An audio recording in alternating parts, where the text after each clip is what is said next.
right in the middle of the page. Itmar. Now, the Torah says that if a person has an outstanding loan and Shemitah comes, what happens at the end of the seventh sabbatical year? The loan is canceled. And the lender is not permitted to what? To ask for the money. It's not permitted. It's a Torah violation. It says lo yigos. You're not permitted to demand the money. The money was owned. The loan is canceled. That's called hashmotas ksofim. The loan is canceled. Now, what about if a person purchases something in a store, and as a result of the purchase, you owe money? Okay, the Shemitah canceled that debt. The person is an employee, and he's owed a wage by the employer, and the employer, and the end of Shemitah passes. The Shemitah cancel the obligation of the employee to pay the wage. So it depends. If the employee made a calculation with the employer during, he says, as a result, I work so much, you owe me so much. If they make that computation, you owe me so much, that's the equivalent of a loan, because now you've quantified the amount of money that's owed. Right? That's considered a debt. Before it's called, I owe you a wage, because lo yigos is what for a debt. What's the difference?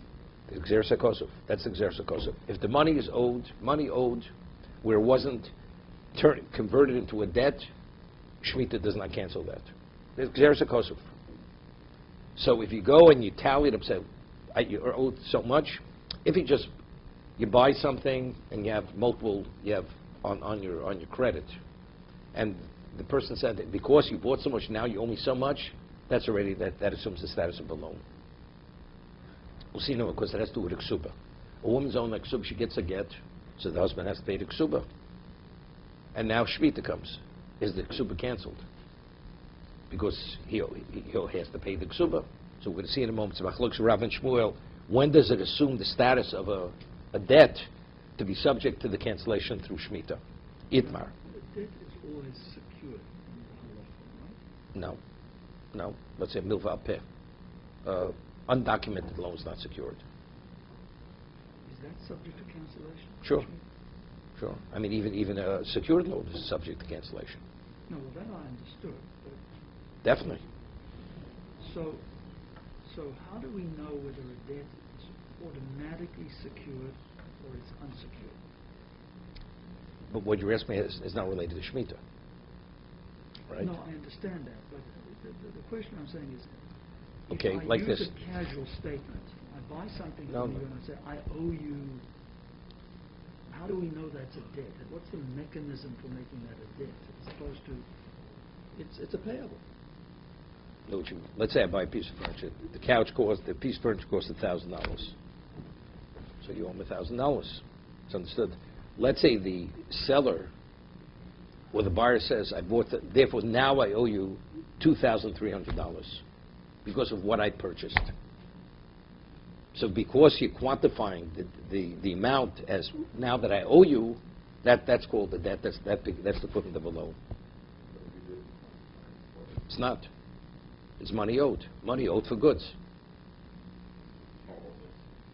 Right? So it's not. So we'll see. So you have a ksuba, the document, the money is owed, but she didn't start collecting on it. Right?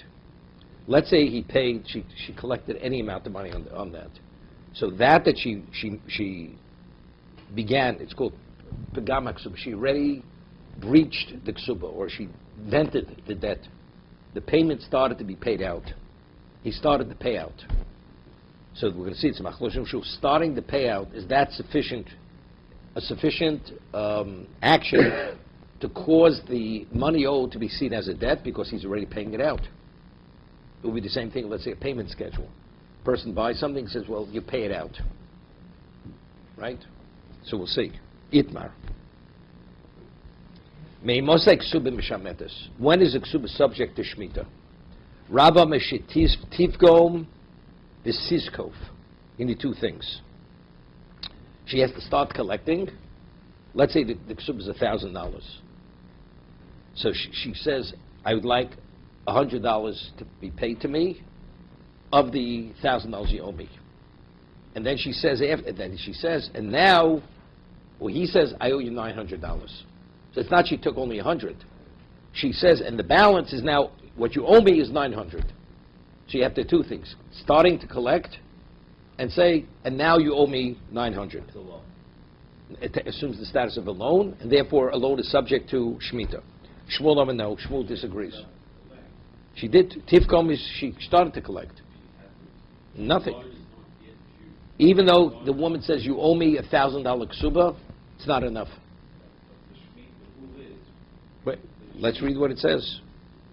To be subject to Shemitah by ksuba, you need to start collecting and to quantify the balance. Shmuel Amar no. Pogma af bishlo zokfa. Sorry, who would be chayav? No, which means the woman now, then she loses her right to collect. If you have both of these components in play, collect and tallying up what the balance is, it assumes the status of a loan, and therefore it's canceled. And for a loan, people don't pay Shemitah. They don't give Shemitah. You're right, approval. If not for approval, it's gone. It cancels. When Shemitah comes, okay. It's the end when the end of Shemitah comes, it's canceled. Okay. Shmuel disagrees. Pogma afi shelo zokfa. If she collected, even though she didn't say, and therefore now the balance is so much. Starting to collect already means it's being paid out. The money. Zokfa afi shelo pogma. What about, she went to him, he says, we know what the ksub is. He says, you owe me now $1,000, and I want to stop being paid. He says, okay. But that you discuss it, the money that's is owed, that already classifies it as a debt, as a loan. You owe me $2,000. Tanya Kavasid, Rav Tanya, when we said whenever there's machlokes of Rav and Shmuel, we rule like Shmuel, b'dinei mominus. Monetary, we always follow Shmuel's opinion, and we rule like Shmuel here. We'll see. Tanya Kavasid. The Rav, Tiny Kafar City Shmuel, we have a brisa supporting Rav's position that you need both, and we have a brisa supporting Shmuel that even if you have one, it's enough to classify it as a debt to be canceled by Shmit, subject to Shmit. Tiny Kafar City Rav, maybe it's like Sub Meshametes, Meshetivgo Visiskov. You have to start collecting and quantify the balance. Pogma v'lo zokfo. The brisa says, what about if she started to collect but she didn't quantify the balance? Zokfo v'lo pogma. Ein mishametes, achetivko, bisisko. You need both. So that supports Rav. Tanya Kavosid Shmuel, we have Bryson which supports Shmuel. Ones. What's ones? A woman is raped. Right? So, it's kenas. Torah says you have to pay 50 shkolim. And the court ruled, so does that cancel? Uknas, what's knas? Knas is, Rashi says, Motzi Shemra. A man marries a woman, he claims she committed adultery. He found that she was not a virgin. And he brings witnesses. And then you find out that he brought false witnesses. So it says he gets malchus and he pays also chamishim kesef. Right? Lavi anara. So that's called knas. So Tosas explains, why do we refer to onus as one and knas as the other? So he explains, the person rapes a woman, there are multiple things liabilities, financial liabilities. There's the knas, which is the penalty. Then there's damages, right? He caused the pain. He shamed her, right? There may be medical payment. Knas, as Motzi Shemra, has nothing to do with it, right? Knas is purely for slandering the woman, that she was an adulteress, you pay the 50s. That's the reason why it's classified in two separate. Upitui. What about if a man seduces a woman? Well, it's knas. Ksuba isha. The ksuba of a woman. Shezokvan b'milveh. It was what? It was quantified as a loan, meaning you owe me so much. Mishamtim. Every one of these things is subject to Shemitah. Vimlav ein mishamtim. And if not, it's not subject to Shemitah. When is it considered, when does it assume the status of a loan? Let's say a woman is raped. and the court gives a decision, gives a directive, you must pay this woman so much money. When the court says that, it assumes the status of a loan, because they're saying you must pay that amount of money. So we see here that one doesn't have to have both. She doesn't have to start collecting. Just making that statement, you must pay that amount of money, that's enough. In that case, she made the statement. Because all these have to do with the court. We'll see in a moment. We'll see Ksuba is a little different. Because Ksuba is a Masa Bezdin. It's a rabbinical document. So therefore, it's like, what's a Prusbul? The Prusbul is considered Los Shtos LeBezdin. It says, Lo Yigos B'Chavero. You're not permitted, if the money is between two individuals, it's subject to Shemitah. What about if it's held by the court? If it's held by the court, it's not subject to Shemitah, because it's not Chavero. So when the court gives that order, now it's no longer under that jurisdiction. They've given the order, now it's between the two of you, you must pay him. So by making that statement, Omar Shmuel Ksuba Kimasa Bezdin, Damyan. Now Shmuel explains why. He says Ksuba is like a Masa Bezdin. Ma Mas Bezdin Nichtovim B'Yom Nichtom B'Layl. I was bringing out another aspect of it. Just as a Masa Bezdin, it's written during the day and signed the document at night. Now, normally, if you have a ksuba, you have a date. So the fixed assets are linked to the ksuba, correct? So the linked assets are linked to the ksuba. And the date, it's dated during the day, but you don't actually put witnesses on that ksuba till nighttime. So it seems to be, it's a predated document, correct? Like we said by the get, it's predated. So predated ksuba should be possible. But yet he says if he started to write it during the day, during the process, and the witnesses are there, but they didn't have a chance for the witnesses, and then the clock was running late, and the witnesses finally signed, it was the next day. Is that assume the status of predated document? Now, why do we say only a documented loan collects from liened assets? A non-documented loan does not collect from liened assets. Because it's to protect the buyer, to protect the buyers. Because if you have a documented loan, word gets out that the property is lien, so the buyer, when he buys the property, does his due diligence, he knows there's a lien. So you say, buyer, beware, he does his, if he does do, he doesn't, it's his own failing if he didn't. But a milva peh, an undocumented loan, nobody knows. The Gemara says in Bava Basra, Komandi Yosef, Betzina Yosef. When a person borrows, he usually borrows in concealment. He doesn't want word to get out that he's in need of money, because as a result of that, his assets are his properties are going to drop. People realize that he needs money. They're what? They're going to offer less money because understanding his predicament. So a person normally borrows. He borrows on the QT. He doesn't want people to know that he's borrowing for that reason. So if that's the case, if you have an undocumented loan, there's no way for people to know that the property is liened. So a person is going to buy it, and if the lien is on it, he's going to take a loss, the buyer. So if it's documented, word gets out because you have Eidim. You have a sofer, you have Eidim, it becomes public knowledge, word gets out. A milva peh, we have no witnesses, you have no sofer, it remains pretty much concealed. So therefore, for the sake of protecting the buyers, you're not able to collect. Even though on a Torah level there may be a lien, Chazal, they do not allow the person to act on that lien. Okay, that's the halacha. What about a ksuba? It's a financial document. The properties are liened. Let's say the ksuba was dated during the day, but it was signed at night. Nevertheless, it's kosher. It's valid. Well, we'll see. That's the Gemara doesn't explain that, right? At ksuba nechneves b'yem nechem slayla. Ksubasi Reb Chia bar Rav. The ksuba of Reb Chia, the son of Rav. We know Reb Chia was a nephew of Rav. Rav was a nephew of Reb Chia. Ichtav b'yom v'ichtam b'laylo. The ksuba was written during daytime, but it was signed at night. Have Rav Hosam. Chia, the son of Rav. Reb Chia was his uncle, but he named his son evidently after his uncle. Right?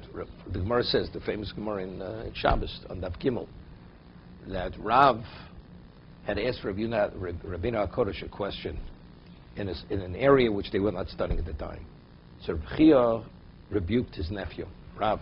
And he says, factually, he did the wrong thing. Why? Because to ask a question to someone who's not holding in that particular subject matter, you could embarrass the person. It's only because Rabbi Yehuda Nossi is Gaber Rabbo. He knows everything. You didn't put him in that situation. So the embarrassing moment couldn't have happened. But he says you have to be careful. He referred to him as the sharp one. Rav was phenomenally. We had the Gemara in Chulin. Rav and Rabbi Yochanan, they were colleagues. Rav originally was educated in Eretz Yisrael. So Rav says, so the Gemara says that when Rabbi Yochanan and Rav, that he studied under Rabbi Yehuda Nossi, Judah the Prince, Rav was 18 rows in front of Rabbi Yochanan. It was rows based on your caliber. And Rav said, and Rabbi Yochanan said that when Rav would engage with Rabbi Yochanan in a dialogue, you couldn't keep up with it. That's how profound Rav was. That's how advanced he was, Rav. So Rav was there. Reb Chia bar Rav. He was at his son's. They were writing the ksubah for his son's wedding, and it was dated during the day, and it was signed at night. So seemingly it's a predated document. Okay, have a Rav also v'lo amar lo midi, and he remained silent. Rav did not say a word. Lema kishmu svirle. So evidently, it seems to be concurs with Shmuel. It's Kamasa Bezdin. It's like a Masa Bezdin. Samar says, Asuk Mos Inyan Harvo. So Rashi says, factually the witnesses were ready to go and they were involved. So because it was known the witnesses were there, and it was only as a result of delay, it was not signed, word already gets out that the document was signed, already when the date was written. So therefore, it doesn't assume the status of a predated document. The only reason why some of these predated, because you're going to collect before actually the lien was in effect, because there wasn't a debt yet. But over here, because the witnesses were ready to sign, and only as a result of a delay, that's why they did not sign. So it becomes public knowledge when the date is there that as if it was signed on that day. So Rashi says, and this is not only by what? This is not only by ksuba, it would be true by any other monetary document. Any shtar. Ksuba is a monetary shtar. Okay? One sec, we'll see. We had Tos says before, the same thing as me by ksuba, by a get. By a get, if it's asuk b'oseinyan, and it's dated at night, and then afterwards, for whatever reason, the witnesses are delayed because of a time factor, that get is a valid get, because word gets out, because there's a cold. We said before, you said a get overseas. So again, all the issues. Maybe she'll commit adultery, and she'll say, even though she was divorced 3 months later, 6 months later, Mar says, no, there's a cold. That since the date and the giving are not the same, word gets out immediately. Okay, so Rashi says,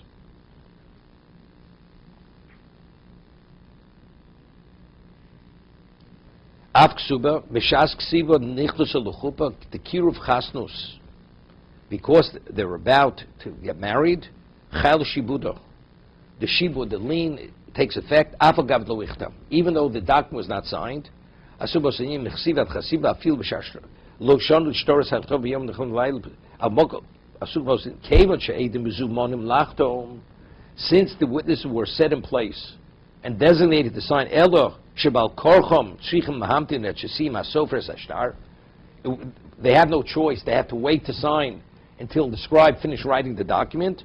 Avgav disrami lechasim leurta kosher. Why? Sharei mishas ksiva nami islay kolo. Because even from the time of the writing, word got out already. Because the witnesses were there.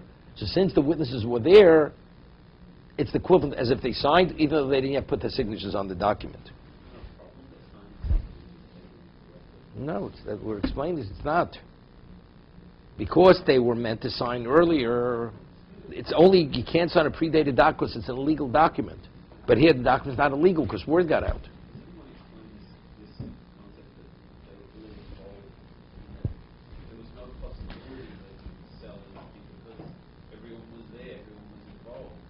No, we're talking about the buyers. We're not talking about these people. The buyers aren't aware that there's a lien. No one's selling anything. Eventually, it's eventually sold. Let's say he sells something the next day, right? Meaning it shouldn't be liened. Let's say because you read the date of the ksuba, the lien is from the previous day, but the ksuba was only signed the next day. The answer is no. The lien is already from the time that it was what? That it was written.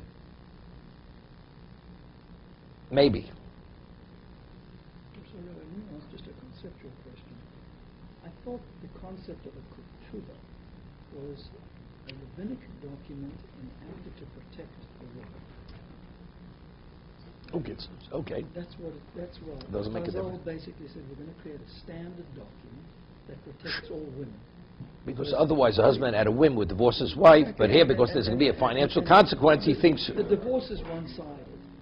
Divorce is one-sided. A man can give the divorce. The woman is locked in. To protect the woman, we're going to create this concept called a ketubah. No, not to protect her. Not to protect her. Not to protect her. It is protective, but not.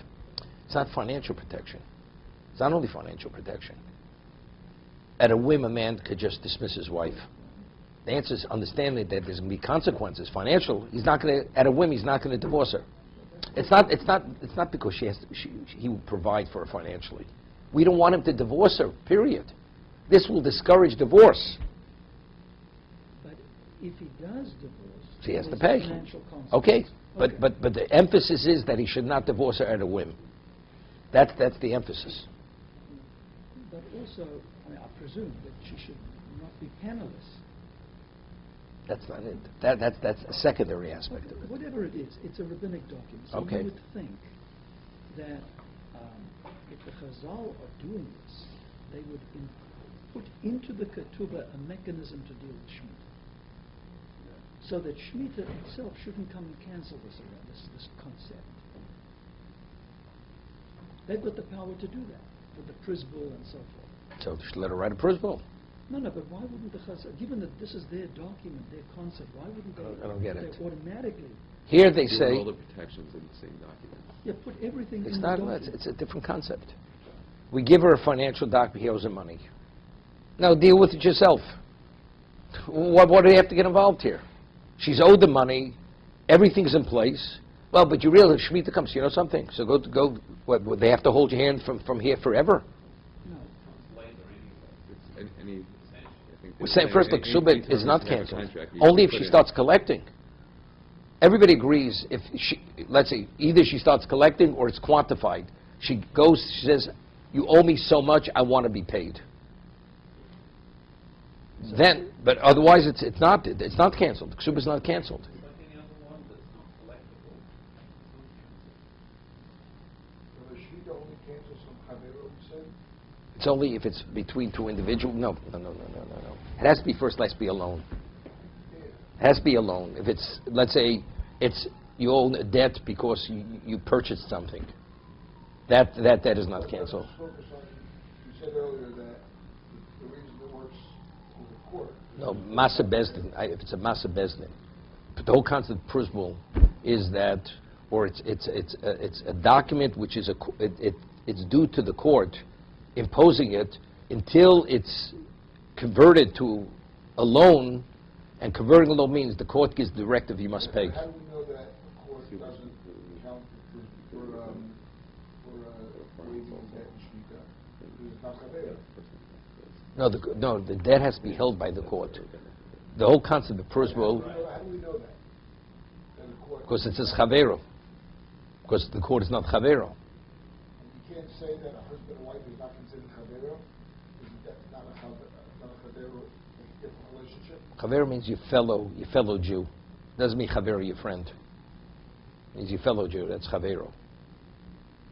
Okay. Let's say a sharp, manipulative husband, knowing that the Shemitah year is coming, might issue a get. The wife begins the collection process. She doesn't know the halachos. And the Shemitah comes and cancels everything that's remaining. What about if a person owes money to a company and he starts paying the debt knowing Shemitah is coming. He said, we'll set up a payment schedule, and the company's out their money. They can't collect from him. They're the same thing. Well, business, I would assume that the people understand this. Because We're business, talking about this is even a private citizen. Well, not one person's a businessman. Two individuals. Two private citizens, one purchases something from the other. So you start collecting, it's over. Shemitah. That's something, okay. Now we're not on Hilchos Shemitah now. We had the Gemara, if you have a 10-year loan, it's not due. It's only a loan that's due. 10-year loan, and the Shemitah is the 7th year of the loan.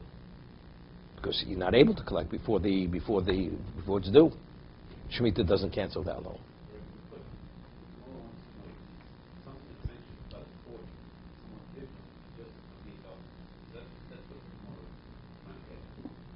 Right.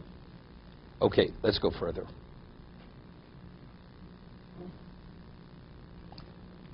Reb Shimon Machsher. The Mishnah says, according to the Chachamim, if a get is dated during the day and signed at night, it's puzzle. Correct? Reb Shimon says it's valid. So we said earlier, why does Reb Shimon say it's valid? So even Reb Yochanan agrees, according to Reb Shimon, that the reason why you have a date in the get is for what? Is because of Peiros. Peiros. So if why? No, but Reb Yochanan says Reb Shimon. I agree. In Reb Shimon rejects the concept of znus. Shemichapa basachosa. Right. What Reb Shimon also is agreement. It's Peiros. What Reish Lakish says in the Chachamim, Reb Yochanan understands the Reb Shimon. So why is it valid? Again, the husband's going to sell, let's say, the harvest. She's going to take out the document, and really he sold it before it was signed. But nobody will know that, because they'll believe that it was signed on the day that it was dated. So Rabbi Yochanan says that Reb Shimon's of the opinion, Mishanasa ein of Lagarsha, even before it's signed, he forfeits the rights to the Peiros. So therefore he's not going to be illegally victimized, because factually he no longer has the right. The moment the Ksub is written, although it's not signed, she's what? He's already forfeited his rights. Okay, that's what we're discussing now. Omer Rava my time Reb Shimon. Ksavar came Mishanasa ein of Lagarsha. The moment he's already demonstrated that he wants to divorce his wife, Shuvein lo Peiros. He forfeits his rights to the usufrucht. Okay? So Rashi explains, Chi torfa mizman ksiva, bidin torfa. So now when she collects from the time that it was written, it was dated, although it wasn't signed, she rightfully has a right to take those profits, because he didn't have a right to sell it. Right. When it's written. According to the Chachamim, according to Reish Lakish, it's only after the Chasima. Before the Chasima, he still has the rights.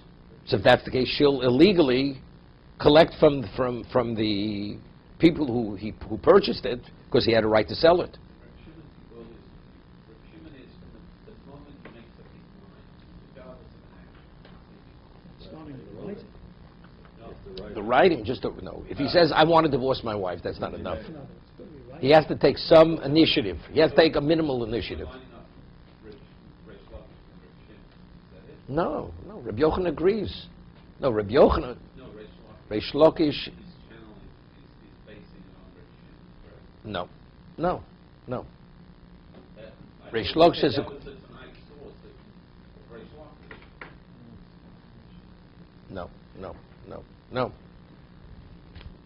According to the Chachamim, they say if the Ksuber is dated before it's signed, it's possible. Why? Rabbi Yochanan said one reason, Reish Lakish says another reason. Okay? When does the husband forfeit the payers according to the Chacham, according to Reish Lakish's understanding? When? When it's signed. Rabbi Yochanan says when it's given. So therefore it's not a problem. Okay? What about in Reb Shimon? Reb Shimon says even though the signature, signing, and the date were on 2 different days, it's valid. How does Rabbi Yochanan understand that? Rabbi Yochanan says the moment he intended to divorce and took an initiative, even though it's a minimal initiative, he's already forfeited his rights. It's a legal document. The husband's not going to be illegally victimized because he's already forfeited, he's lost his rights. That's what the Gemara is saying.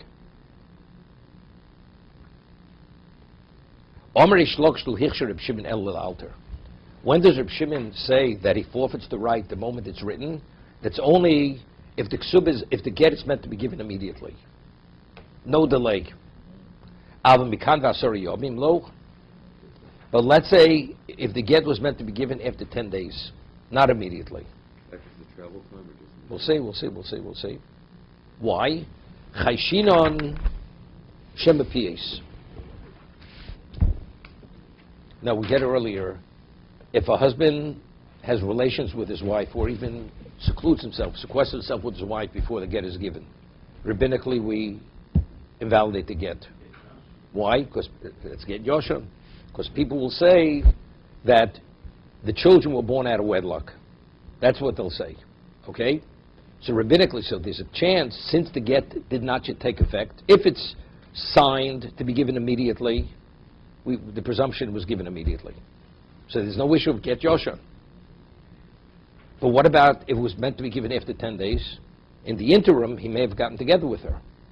Therefore, we're going to invalidate that get. Rashi says, "Is toch kachu bo lev have get Yoshon?" Rabbi Yochanan Omar. So this is what this is. Rabbi Yochanan Omar, afilu mikan v'asori yomim. Even if the get is meant to be given after 10 days, the get's still valid. Why? Im isa the PAs kol islay lemilsa.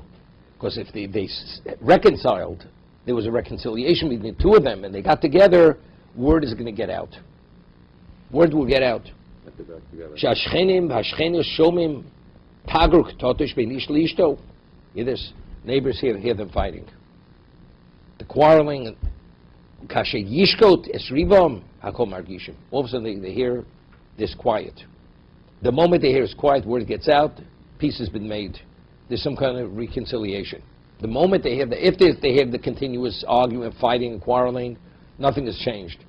We're not concerned. Maybe somehow there was a reconciliation, but if there's going to be a lull, so that will know. So therefore, there's no reason to invalidate the get because the get Yosha. So really, the whole issue we have, you paid a few after that with the get being signed a Shemitah year, not even knowing the exact date. But Shlach is saying here that it's not even good for past that one day. He's saying that you have But we differentiate because there it was meant to be given. Why did you give it? Why did you give it? Right? He really meant to divorce her. Why did you give it? Right. He says, we'll have it, we'll give it in 10 days from now. So we'll have some toasters, a few toasters that we'll have to learn. 10 is not specific 10. It means it's going to be delayed.